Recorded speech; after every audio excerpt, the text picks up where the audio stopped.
décortiquons ça. Comment ils fonctionnent, ces petits changements? Pouvoir des améliorations de 1%. Oui, tout à fait. S'améliorer de 1% chaque jour, ça peut paraître dérisoire, mais l'effet cumulé sur un an est énorme. On parle d'être quasiment 38 fois meilleur. Waouh! C'est l'effet boule de neige, l'effet cumulé appliqué au développement personnel, quoi. Mais ça demande une patience incroyable, non? Surtout au début, quand on a l'impression que rien ne se passe. Ah bah oui, c'est le piège, la vallée de la déception. Cette période initiale où les efforts semblent vains, on ne voit pas de résultat. Mhm. Et c'est là que beaucoup de gens abandonnent, tu vois. Faut vraiment comprendre que le progrès, souvent, il n'est pas linéaire du tout. D'accord, c'est clair. Et il y a aussi cette idée de se concentrer sur les systèmes plutôt que sur les objectifs. Pourquoi c'est si important ça? Ben, les objectifs, c'est la destination, si tu veux. Courir un marathon, par exemple. Ok. Le système, c'est le processus qui t'y mène. Ton plan d'entraînement quotidien, régulier. L'avantage du système, c'est qu'il crée un changement qui dure. Ah oui, Une fois l'objectif atteint, si t'as pas de système en place, tu risques de retomber dans tes anciennes habitudes.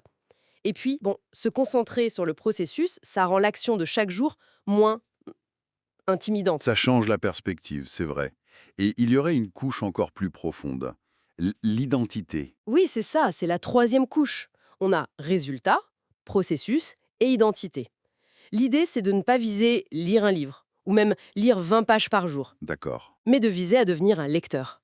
Chaque petite action, lire une page, aller acheter un livre, ça renforce cette nouvelle identité. Chaque action est comme un vote pour la personne qu'on veut devenir. Exactement. C'est très puissant parce que ça lie l'habitude à qui l'on est, ou qui l'on veut être. Compris.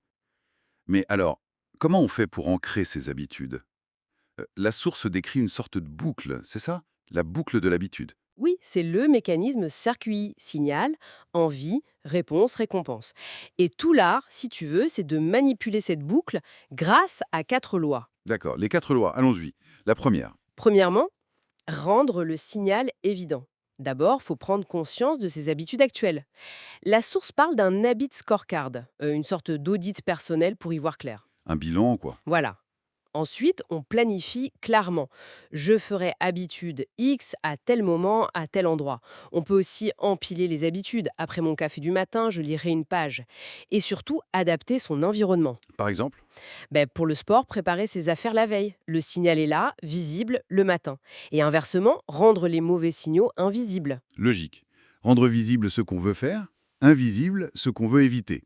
La deuxième loi. Deuxièmement, rendre l'habitude attrayante. Il faut lier l'action qu'on veut faire à quelque chose d'agréable.